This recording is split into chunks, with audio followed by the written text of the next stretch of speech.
نفی سے متعلقہ مسائل کے ساتھ حاضر ہیں۔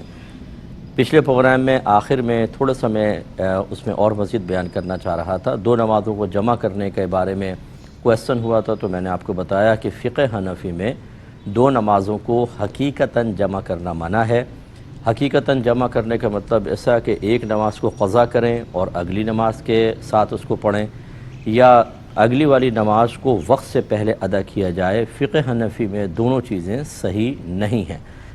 اگر کہیں حدیث کے اندر ایسا آیا کہ کسی نے دو نمازیں جمع کی تو ہم اسے جمع سوری پر محمول کرتے ہیں، یعنی اس سے جمع سوری مراد لیتے ہیں۔ جمع سوری کا مطلب یہ ہے کہ دونوں نمازیں اپنے اپنے وقت میں ہوں لیکن صورتاً جمع نظر آئیں، جس کی صورت یہ ہوگی کہ پہلی نماز جو ہے مثلا ظہر بالکل آخری وقت میں پڑھیں کہ اب ٹائم بس ختم، اور اس کے بعد عصر کو اول وقت میں پڑھ لیں، تو یہ دونوں دیکھیں جمع ہوئیں لیکن اپنے اپنے وقت میں ہیں۔ ہاں، یہ جو میدان عرفات میں ظہر و عصر ملائی جاتی ہے، اس میں بھی ہمارے علماء احناف یہ کہتے ہیں کہ حاکم اسلام کی موجودگی اس میں شرط ہے، تو وہ نہیں ہوگا۔ باقی رہا جو مزدلفہ کے اندر مغرب اور عشاء ملا کے پڑھی جاتی ہے کہ مغرب کو نکال دیتے ہیں اور عشاء میں، وہ چونکہ صریح حدیث موجود ہے کہ صحابہ نے مغرب کی نماز ادا کرنا چاہیے، سرکار نے روک دیا اور سفر کرتے رہے، پھر نماز ادا کرنا چاہیے، سرکار نے روک دیا اور فرمایا کہ ہم مزدلفہ میں اس کو عشاء کی نماز کے ساتھ ملا کر پڑھیں گے، تو اس کو اس پر محمول کیا جاتا ہے کہ اس وقت کوئی ایسی وحی نبی کریم صلی اللہ علیہ وسلم پر نازل ہوئی جس میں آپ کو بتایا گیا کہ یہ نماز تو آپ کو عشاء کے ساتھ ملا کر ہی پڑھنی ہے، اور اس میں قضا نہیں ہوتی۔ اسی لیے وہ جب آپ مزدلفہ پہنچ جاتے ہیں، یعنی عرفات سے مغرب کے بعد نکلے اور مزدلفہ پہنچے، پھر عشاء کے ٹائم میں دونوں نمازیں ادا کرتے ہیں، اور دونوں کو ادا کی نیت سے ادا کیا جاتا ہے، پہلے مغرب اور اس کے بعد عشاء۔ اس کے علاوہ جتنی بھی ہیں نمازیں اگر کہیں حدیث میں آیا تو اس سے مراد جمع سوری ہوگی۔ اور یہ میں آپ کو آخر میں عرض کر رہا تھا، یہ تو ایک خلاصہ ہوا، اور آخر میں عرض کر رہا تھا کہ اس سلسلے میں ہر شخص اپنے امام کی پیروی کرے، یعنی اگر شوافع پڑھتے ہیں، حنابلہ پڑھتے ہیں تو ٹھیک ہے، وہ پڑھیں، اور اگر ہمارے اور اس طرح رفع یدین کا مسئلہ بھی آپ کو بتایا تھا کہ ہر شخص جو ہے وہ اپنے امام کی پیروی کرے گا، کہ اگر امام اعظم نے ان روایات کو لیا ہے جس میں رفع یدین کا ترک ہے تو ہم امام اعظم کو فالو کریں گے، اور کوئی ان اماموں کے پیچھے چلتا ہے یا ان روایات کو جو اماموں نے لی کہ جس میں رفع یدین کا تذکرہ ہے اور اس کو منسوخ نہیں مانتے، تو وہ اس پر عمل کریں۔ اور یہ جو آخری بات تھی کہ اپنے امام کی پیروی کرنے میں کیا یہ ضروری ہے کہ تقلید شخصی واجب ہے، تو میں نے آپ کو عرض کیا کہ اب امت اس بات پر متفق ہے کہ ان چاروں اماموں میں سے کسی ایک امام کی تقلید کرنی ہوگی۔ اس کا مطلب یہ نہیں ہوتا تقلید کا کہ آپ قرآن و حدیث کو چھوڑ دیں، بلکہ ہم کسی ایک کے پیچھے اس لیے چلتے ہیں کہ ہمیں اعتماد ہوتا ہے کہ یہ صاحب علم ہے، صاحب تقوی ہے، اور اس نے قرآن و حدیث سے ہی مسئلہ نکال کر بیان کیا ہوگا۔ اور ایک شخص کی تقلید پر اس لیے متفق ہوئے کہ جو احکام شرع ہوتے ہیں ان میں اللہ تبارک و تعالی کی بہت بڑی حکمت ابتلا ہے۔ ابتلا کا مطلب آزمائش میں مبتلا کرنا، تو آزمائش میں آدمی اسی وقت مبتلا ہوتا ہے کہ جب کوئی چیز اس کے مخالف ہوتی ہے، پھر ہی امتحان ہوتا ہے، یعنی نفس راضی نہیں ہو رہا اور سستی آ رہی ہے، دیگر چیزیں، لیکن چونکہ اللہ کا حکم ہے اب تو ماننا ہے۔ کاروبار میں نقصان ہو رہا ہے اس مسئلے کی وجہ سے، لیکن یہ تو ماننا ہے، مالی نقصان، روحانی تکلیف، دیگر چیزیں، لیکن چونکہ اللہ تعالیٰ کا حکم ہے ماننا پڑے گا۔ اب اگر ایک امام کی پیروی کریں گے تو یہ چیز زندہ رہے گی، کیونکہ بعض احکام آپ کے موافق ہوں گے، بعض مخالف ہوں گے۔ لیکن اگر آپ یہ کہیں کہ چاروں اماموں میں سے سب چونکہ حق ہیں، کسی کی بھی پیروی کر لیں کسی بھی وقت میں، تو ایسا ہوگا کہ جب امام اعظم ابو حنیفہ رضی اللہ تعالی عنہ کا حکم ماننے میں مشکل محسوس ہوگی، وہ امام شافعی کی طرف چلا جائے گا، وہاں مشکل ہوئی تو امام احمد بن حنبل کی طرف چلے گئے، ورنہ امام مالک کی طرف چلے گئے۔ تو پھر بتائیں کہ شرعی احکام میں ابتلا کہاں رہا؟ اور اسی طریقے سے اگر دو افراد ہیں اور کاروباری ڈیل یا کوئی بھی جھگڑا ہوا، جس کو آسانی محسوس ہوئی امام اعظم کے مسئلے میں، اس نے کہا میں تو امام اعظم کو مانوں گا اس مسئلے میں، اور دوسرے کو امام شافعی کے مسئلہ ماننے میں آسانی، وہ کہتا نہیں میں تو اس وقت امام شافعی کا مسئلہ مانوں گا، بتائیں فیصلہ کیسے ہوگا؟ اس لیے کسی ایک امام کی پیروی کرنا یہ ضروری ہوتا ہے۔ اور تقلید کا مفہوم یہی ہوتا ہے کہ ہم کسی ایک امام کے قول کو قبول کرتے ہیں دلیل پر نظر رکھے بغیر، لیکن اس کا مطلب یہ نہیں ہوتا کہ دلیل کو نظر انداز کر رہے ہیں۔ وہی بات کہ اعتماد اتنا ہوتا ہے کہ انہوں نے قرآن و حدیث سے مسئلہ نکالا ہوگا۔ اور اگر کوئی کہتا ہے کہ نہیں تقلید نہیں کریں گے، آپ قرآن و حدیث سے ڈائریکٹ مسئلہ نکالیں، تو بھائی پھر یہ تو کوئی بڑے سے بڑا عالم بھی دعویٰ نہیں کر سکتا۔ جدید ترین مسائل ہیں اور اتنی پیچیدگیاں ہیں، آپ یہ سوالات سنتے ہیں، کتنے سارے سوالات ہیں، یہ سارے میرے سوالات ان کے سامنے پیش کر دیں اور کہیں کہ ہر ایک کا مسئلہ قرآن و حدیث سے نکال کر بتائیں۔ یقیناً جتنے بھی جدید مسائل ہیں اور بہت سارے قدیم مسائل بھی کہ ان میں نوعیتیں سوال کرنے والے کی ایسی ہو جاتی ہیں کہ براہ راست قرآن و حدیث سے مسئلہ نکالنا خود علماء کے لیے انتہائی مشکل اور تقریباً بعض صورتوں میں تو ناممکن بھی ہو جاتا ہے، چاہے جائے کہ ایک عام آدمی کو مکلف بنائیں کہ تم تقلید نہیں کرو بلکہ قرآن و حدیث سے خود تلاش کر کے نکالو۔ اور اگر کہتے ہیں کہ خود تلاش کر کے نہیں نکالو، علماء کے پاس آؤ، تو آج کے دور کے جب علماء کا قول قبول کر رہے ہیں، ہمیں نہیں پتہ کہ قرآن و حدیث میں کیا ہے نہیں کیا، ہم کہتے ہیں جی ہمارے عالم ہیں، انہوں نے بتایا بس ہم مان لیں گے، تو پھر امام اعظم رضی اللہ تعالیٰ عنہ پر اعتماد کرنے میں کون سی مصیبت ہے؟ تو خلاصہ کلام یہ ہے کہ جو احناف مجھے سن رہے ہیں، حنفی حضرات ہمارے بھائی بہن، وہ بالکل مطمئن ہو کر جو علماء احناف نے لکھا اس کو قبول کریں۔ کسی نے کہا کہ یہ غیر مسلم لوگوں کے آستانوں کے باہر بعض اوقات اسٹال لگے ہوتے ہیں پانی وغیرہ کے، تو کیا وہاں سے ہم پانی پی سکتے ہیں یا نہیں؟ یہ پڑوسی ملک کا کویسچن ہے۔ دیکھیں وہاں پانی پینے میں تو کوئی حرج نہیں، جبکہ ظاہری طور پر کوئی اس میں خدا نخواستہ ناپاکی یا گندگی آپ کو نظر نہ آئے، جیسے گزرتے ہوئے بازار میں یا دیگر چیزوں میں کہیں پہ پانی کی کوئی سبیل وغیرہ ہے تو پانی پینا شرعاً کوئی گناہ نہیں ہوتا، آپ پانی پی سکتے ہیں۔ ایک بھائی نے پوچھا تھا کہ حج یا عمرے کے دوران چونکہ پیدل چلنے میں بعض اوقات تکلیف ہوتی ہے تو کیا ہم جوتیاں یا ایسے جوتے پہن سکتے ہیں جو اوپر سے تھوڑا سا پنجے کو کور کر لیں؟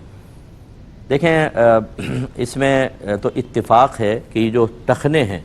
ان کو کھلا رکھنا لازم ہے، لیکن اس میں اختلاف ہے کہ جو پاؤں کی پشت کی ہڈی ہے کہ یہ بھی کھلی رکھی جائے گی یا نہیں۔ بعض نے کہا کہ نہیں یہ چاہے آپ ڈھک لیں، بعض نے کہا نہیں کھلی رکھنی ضروری ہے۔ تو جنہوں نے یہ کہا کہ کھلی رکھنا ضروری ہے تو وہ یہی کہتے ہیں کہ ٹخنے بھی کھلے ہوں اور یہ بھی کھلی ہو، اور جو اس کے قائل نہیں وہ کہتے ہیں بس ٹخنے کھول لیں یہ چاہے ڈھکی ہو۔ تو جب علماء کا اختلاف ہوتا ہے تو جانب احتیاط کو اختیار کرنا بیسٹ ہوتا ہے، لہٰذا آپ ایسی جوتی پہن سکتے ہیں کہ جس سے پنجے بالکل ڈھک جائیں چاہے، لیکن یہ پاؤں کی پشت کھلی رہے اور ٹخنے نہ ڈھکے، اور پھر آپ اس جوتے کو پہن کر بالکل حالت احرام میں بھی سفر کر سکتے ہیں، چل پھر سکتے ہیں۔ بلکہ بعض لوگ ایسے ہوتے ہیں، مجھ سے پوچھا گیا کہ ہم سے طواف نہیں ہو پاتا کیونکہ برہنہ پانی چل پاتے ہیں، ٹھنڈک کی وجہ سے فرش پاک ٹھنڈا ہوتا ہے، یا ویسے ہی ہمیں بڑی تکلیف ہوتی ہے، درد ہے، تو کیا ہم جوتی وغیرہ جو غیر مستعمل جوتی ہے استعمال کر سکتے ہیں؟ تو پھر دوران طواف حالت احرام میں اس قسم کی جوتیاں بھی یوز کر سکتے ہیں، صاف ستھری قسم کی ہوں تو آپ کر سکتے ہیں، لیکن یہ خیال رکھیے کہ ایسی سخت نہ ہوں کہ آپ کی جوتیوں کی ٹھوکروں سے لوگوں کو تکلیف ہو، کسی کی ایڑی میں ماریں، کسی کے پاؤں پہ چڑھ جائیں، ایسا ہرگز نہیں۔ بڑی نرم کوئی ربڑ کسی لے لیں تاکہ آپ کی مشکل بھی حل ہو جائے اور مخلوق خدا کو بھی اذیت نہ ہو۔ یہ کہتے ہیں کہ ہماری مسجد میں امام صاحب جو ہیں وہ نماز کے بعد بہت بلند آواز سے دعا کراتے ہیں، تو بعض نمازی ایسے ہیں کہ جو نماز پڑھتے ہوئے ڈسٹرب ہوتے ہیں، کیا حکم شرع ہوگا؟ دیکھیں جن مساجد میں فرض نمازوں کے بعد دعا رائج ہوتی ہے تو وہاں پر عمومی طور پر لوگ اس کے عادی ہو چکے ہوتے ہیں اور ان کی نمازوں میں اتنی ڈسٹربنس نہیں ہوتی ہے، لیکن بہرحال بعض اوقات اجنبی بھی آ جاتا ہے تو امام صاحب کو بہت ہی بلند آواز سے نہیں کرانی چاہیے، تھوڑی سی پست آواز کر لیں اور دعا کروائیں، کیونکہ مسئلے دونوں طرح کے ہوتے ہیں۔ اگر کوئی نمازی ڈسٹرب ہو رہا ہے وہ دعا ہی نہ کرائیں، تو پھر بہت سارے لوگ ایسے ہوتے ہیں کہتے ہیں آپ نے دعا کیوں نہیں کروائی، تو بڑے پرابلم ہوتا ہے، تو تھوڑی سی آہستہ کر لیں، کوشش کریں کہ نمازی کی نماز ڈسٹرب نہ ہو۔ اللہ تعالیٰ عمل کی توفیق عطا فرمائے۔ مختصر سا بریک لیں گے، ہمیں یقین ہے آپ ہمارے ساتھ رہیں۔ بسم اللہ الرحمن الرحیم۔ یہ کسی نے پوچھا تھا کہ کوئی ماں باپ ہیں وہ اپنے بیٹے اور بہو سے شدید ناراض ہیں، اور وہ بیٹا اور بیوی جو ہے وہ ان ماں باپ سے، یعنی بہو تو ساس سسر سے اور بیٹا اپنے ماں باپ سے شدید ناراض ہیں، اور دونوں ہی ایک دوسرے کے حقوق میں شدید کوتاہی کے مرتکب ہیں، اور عبادت بھی کرتے ہیں، روزے بھی رکھ رہے ہیں، سب کچھ ہے، اور یہ ماں باپ کی ساری توجہ اور محبت بیٹی کی طرف ہے، تو کیا حکم شرع ہوگا؟ دیکھیں یہ تو مطلب کوئی فیصلہ نہیں کیا جا سکتا کہ غلطی پر کون ہے جب تک کہ سائلین سے نہ سن لیا جائے، ان سے باتیں سنی جائیں تو پھر پتہ چلے گا کہ کیا بیٹے کا قصور ہے یا کسی مقام پر ماں باپ جان بوجھ کر یا خدا نخواستہ نادانستہ طور پر کسی غلطی کا ارتکاب کر رہے ہیں۔ تو بہرحال ہمارا مشورہ تو یہ ہوتا ہے ایسی تمام صورتحال میں کہ اس طرح قسم کا کوئی جھگڑا ہو جائے تو آپس میں اپنی عقلی دلائل سے اور اپنے خاندانی رسوم و رواج اور اصولوں کو بنیاد بنا کر حل کرنے کے بجائے کسی اچھے مستند مفتی صاحب سے رابطہ کیا جائے اور کہا جائے کہ جی ہمیں بتائیں کہ غلطی پر کون ہے، ہم ہیں یا یہ۔ جو غلطی پر ثابت ہو جائے اسے چاہیے کہ وہ دوسرے فریق کو راضی کرے۔ تو بیٹا بہو سے ہے تو ان کو معافی مانگنی ہوگی، اور ماں باپ اگر غلطی کے مرتکب ہیں تو میں یہ نہیں کہوں گا کہ بہو یا بیٹا یہ مطالبہ کریں کہ آپ ہم سے معافی مانگیں، بس ان کا غلطی کا اعتراف کر لینا کہ ہاں ہم سے غلطی ہو گئی یہی کافی ہے۔ اور ادب کا تقاضا یہ ہے کہ بیٹا کہے کہ آپ کو معافی کی حاجت نہیں، میں آپ سے دل سے راضی ہوں، اللہ تعالیٰ آپ کو جزا عطا فرمائے۔ ماں باپ کا ادب و احترام رکھنا ہوگا۔ تو یہ بہرحال جو کر رہے ہیں ایک دوسرے کے حقوق میں کوتاہی یا ظلم کے مرتکب ہو رہے ہیں، یہ میدان محشر میں جواب دہ ہیں۔ دوسری بات یہ ہے کہ ماں باپ بعض اوقات ایسا ہوتا ہے کسی ایک بچے کی فیور میں دوسرے کے ساتھ ناانصافی کر رہے ہوتے ہیں، یہ بھی بالکل غلط ہے۔ بیٹی سے فطری طور پہ زیادہ تھوڑا سا لگاؤ ہوتا ہے، وہ کمزور ہوتی ہے، بیٹے سے کم ہوتا ہے کیونکہ ان کو لگتا ہے پیچھے بہو اس کا دماغ خراب کر رہی ہے، لیکن اس کا مطلب یہ نہیں ہے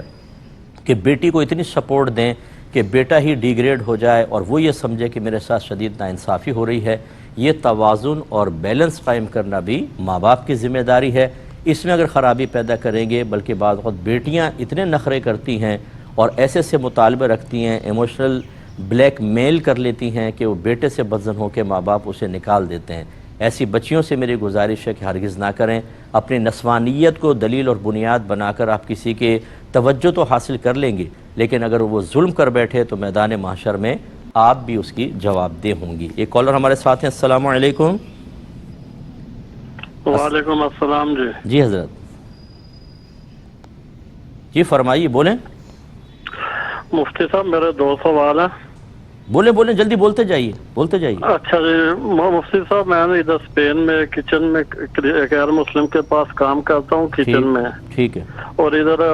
بہت سی حلال چیزیں بھی ہیں لیکن ساتھ میں ایک خنزیر کا گوشت بھی پکتا ہے، وہ بعض اوقات مجھے سرو بھی کرنا پڑتا ہے۔ ٹھیک ہے، تو کیا ادھر وہ میرے لیے کام کرنا مناسب ہے یا نہیں؟ ٹھیک ہے، میں بتاتا ہوں۔ اور دوسرا یہ ہے کہ میں قرآن پاک پہ موبائل پہ قرآن پاک کی تلاوت سنتا ہوں با ترجمہ، اور ساتھ میں بعض جو تلاوت ہے وہ خود بھی رپیٹ کرتا ہوں۔ ایسا کرنا کیا میرے لیے مناسب ہے یا نہیں؟ ٹھیک ہے، اور میں عرض کرتا ہوں، ایک اور کالر ہیں، السلام علیکم۔ السلام علیکم۔ شاید چلیں لائن ڈراپ ہو گئی ہے شاید کسی نے، اچھا پہلے یہ لے لیتے ہیں کہ یہ کل بھی ہم نے جواب دیا تھا، بس یہ وہی جواب ہے کہ اگر آپ کسی غیر مسلم کے کچن میں کام کرتے ہیں تو کوشش یہ کریں کہ اپنے آپ کو ان گندی چیزوں سے آلودہ نہ ہونے دیں، لیکن اور بہتر یہ ہوتا ہے کہ اس قسم کے گندے ماحول سے بہتر ہے کہیں اور جاب کر لیں، لیکن جیسے کہ آج کل بہت ہی فقدان ہے جاب وغیرہ کا، اور ہر چیز اس میں کوئی غلط بھی نہیں ہوتی ہے، ایک اگر سور ناپاک ہے تو پاک چیزیں بھی ہوتی ہیں، تو آپ وہاں پر جاب کر سکتے ہیں۔ فی نفسی ہی آپ کی جاب کوئی حرام یا ناجائز نہیں کہلائے گی، بس اپنے آپ کو گندگی آلودگی سے بچائیں، کوئی ایپرن پہن کے رہیں اور کوئی گلوز وغیرہ پہن لیں تاکہ اگر وہ سور وغیرہ پکانا پڑے خدا نخواستہ یا اس کو سرو کرنا پڑے تو پھر آپ اس میں آلودہ نہ ہوں، اور ہو جائیں تو پھر فوراً اپنے آپ کو پاک کریں، کیونکہ سور کا ہر جز ناپاک اور حرام ہوتا ہے۔ دوسرا آپ نے فرمایا کہ موبائل پہ آپ قرآن بھی سنتے ہیں اور پھر ترجمہ اس کا آ رہا ہوتا ہے اور آپ ساتھ ساتھ دہرانے کی کوشش کرتے ہیں، تو ایسا نہ کریں، کیونکہ قرآن کا واضح فیصلہ ہے کہ جب قرآن پڑھا جائے اور حدیث میں بھی ہے تو اس کو غور سے سننا چاہیے۔ اس وقت آپ اگر پڑھیں گے تو یہ غلط ہوتا ہے، بلکہ اس کو گناہ سے تعبیر کیا گیا ہے، کیونکہ یہ حکم قرآنی کے خلاف ہوگا، اس وقت آپ اس کو نہ کریں۔ ہاں ترجمہ اگر دہرانا چاہیں تو کوئی مسئلہ نہیں ہے، لیکن جب قاری صاحب قرات کر رہے ہوں تو اس کو اس وقت نہ دہرائیں، بالکل خاموشی سے سننا واجب ہوگا۔ ایک اور کالر ہیں، السلام علیکم۔ بھائی دیکھیں ٹی وی کی آواز، یہ 22واں سال ہے آپ ٹی وی کی آواز بند نہیں کرتے ہیں، اس سے ہم ہوتے ہیں ڈسٹرب، ٹائم بھی ضائع ہوتا ہے اور آپ کی کال بھی ڈراپ ہوتی ہے، پھر کیا کریں پھر۔ ایک اور کالر ہیں، السلام علیکم۔ السلام علیکم۔ وعلیکم السلام مفتی صاحب، جی حضرت۔ میرا سر سوال یہ ہے کہ غیر مسلم جو ہے اگر پیار محبت سے دعوت دے حلال چیز کی تو کیا کھانی چاہیے کہ نہیں؟ اور کوئی کوشچن؟ جی بہن دوبارہ بولیں ذرا بلند آواز سے، دوبارہ کہیے۔ دماغ میں آئی سوال، کیا آ گیا؟ سامان رکھے گی ننتا ہیں ہے نا؟ بہن بولیں، دوبارہ بولیں سوال۔ اچھا کسی اور سے یہ دیکھیں، اگر کوئی غیر مسلم پیار و محبت میں آپ کی دعوت کرتا ہے حلال چیز کی، تو اصل میں اس کے پیچھے ایک مقصد دیکھا جائے گا کہ مقصد آخر کیا ہے۔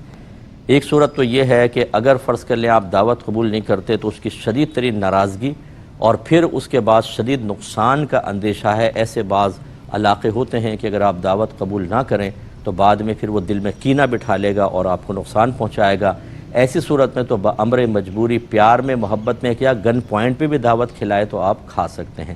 دوسری صورت یہ ہوتی ہے کہ اگر آپ یہ سمجھتے ہیں کہ میں تھوڑا سا ساتھ نرم رویہ رکھوں گا تو اسلام کی محبت اس کے دل میں پیدا ہوگی تو ہو سکتا ہے مائل ہو جائے، مسلمانوں کی محبت پیدا ہوگی، ہو سکتا ہے کہ مسلمانی کی طرف آئے، یا کم از کم اسلام یا مسلمان کے خلاف یہ کبھی بھی کسی کی مدد نہیں کرے گا، نہ ایسی تھاٹس اس کے اندر پیدا ہوں گی، تو ایسی صورت میں بھی آپ کھا سکتے ہیں، اس میں شرعاً کوئی حرج نہیں ہوتا۔ ایک تیسری صورت یہ ہے کہ نہ نقصان کا اندیشہ ہے، نہ اس کا اسلام کی طرف آنے کا اندیشہ ہے، لیکن جیسے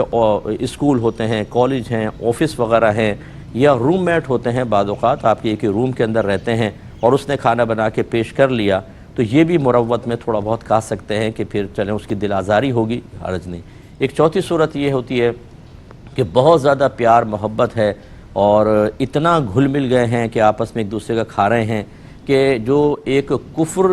کی ایک کراہت دل میں ہونی چاہیے، عقائد باطلہ کی ناپسندیدگی جو ہمارے قلب میں مطلوب شرع ہے، اس کی طرف سے بھی توجہ ہٹ جائے، یار تم بھی ٹھیک میں بھی ٹھیک، یہ مذہب کی باتیں چھوڑ دو اور پھر صحیح مل کر کھا لو۔ اگر اس قسم کی صورتحال ہے تو ایسی مدارات، ایسی مروتیں، ایسی اپنائیتیں یہ میدان محشر میں آپ کے لیے شدید گرفت کا سبب بن جائیں گی، اور یہ کوئی بعید نہیں ہے خدا نخواستہ کہ میں نے جو ینگسٹرز کو یہ دیکھا ہے، انہوں نے اپنی فیلنگز، اپنے تھاٹس ہمیں بتائی ہیں کہ بعض اوقات ہمیں اپنے مذہب کی پابندیاں بری لگنے لگتی ہیں ان کے ساتھ رہ کر، اور ان کی بہت سی چیزیں اچھی لگنے لگتی ہیں۔ اب اگر اس کا تعلق عقائد کے ساتھ ہو تو یہ ایمان کی تباہی کی طرف پہلا قدم ہو سکتا ہے۔ اس لیے ان تمام صورتوں کو ذہن میں رکھ کر پھر اگر آپ سمجھتے ہیں تو آپ دعوت کر کھا لیں، اور اگر آپ سمجھتے ہیں کہ خطرات ہیں تو تھوڑا سا احتیاط کیجئے۔ ایک بھائی نے کویسچن کیا تھا کہ سنا ہے کسی نے کہا کہ گھر میں جھاڑو کو کھڑا کر کے نہ رکھیں، اسے لٹا کر رکھیں ورنہ گھر میں کوئی برا ہو جاتا ہے بلکہ موت بھی ہو سکتی ہے، تو کیا حکم شرع ہے؟ کوئی مسئلہ نہیں ہے۔ نبی کریم صلی اللہ علیہ وسلم کے دور میں ایسی جھاڑوؤں کا رواج تھا جو ہمارے یہاں ہیں، تنکوں کی جھاڑو اور دیگر جھاڑو ہیں، اور کیا نبی کریم نے ایسا کوئی فرمان ارشاد فرمایا؟ تو یہ ہماری خود ساختہ باتیں ہوتی ہیں۔ میں بار بار یہ باتیں آپ کو عرض کرتا ہوں اور توجہ دلاتا ہوں کہ نہ ہم اللہ سے ڈریں، نہ رسول کی بیان کردہ وعیدوں سے ڈریں، نہ جہنم کا خوف، نہ عذاب قبر کا خوف، نہ میدان محشر کی ذلت کا خوف، نہ بری موت کا خوف۔ اس میں تو ہم قہقہے لگا رہے ہوتے ہیں، نمازیں قضا کر رہے ہیں، فرض علوم نہیں سیکھ رہے، حرام کما رہے ہیں، خراب قسم کی دوستیاں ہم نے کی ہوئی ہیں، گناہوں پر دلیر ہیں، کوئی خوف نہیں، جھاڑو سے بڑا ڈر رہے ہیں۔ تو یہ جو بے سروپا باتیں ہم پر طاری ہو جاتی ہیں اور ہم خوف محسوس کرتے ہیں، یاد رکھیں کہ یہ ایمان کی شدید ترین کمزوریوں کی علامات ہیں۔ اور دوسری طرف جب ہم بے خوف ہوتے ہیں قرآن یا حدیث یا اللہ یا رسول کی طرف سے بیان کردہ عذابات کے بارے میں، تو پھر یہ ایمان کی موت کی طرف لے کے جا سکتی ہیں۔ اس لیے اس کی پرواہ نہ کریں، اس کی پرواہ کریں۔ ایک کالر ہمارے ساتھ ہیں، السلام علیکم۔ نا کال لگے گی، میں تو حل کروائی بہن لگ گئی آپ کی کال، ارشاد فرمائیں۔ کرنا نے بڑا سے سوال نہیں بھائی، یہ بہن تو کسی اور سے مسلسل باتیں کر رہی ہیں۔ جی حضرت فرمائیے۔ السلام علیکم صاحب، میرے دو سوال تھے۔ جی بولیے۔ ایک تو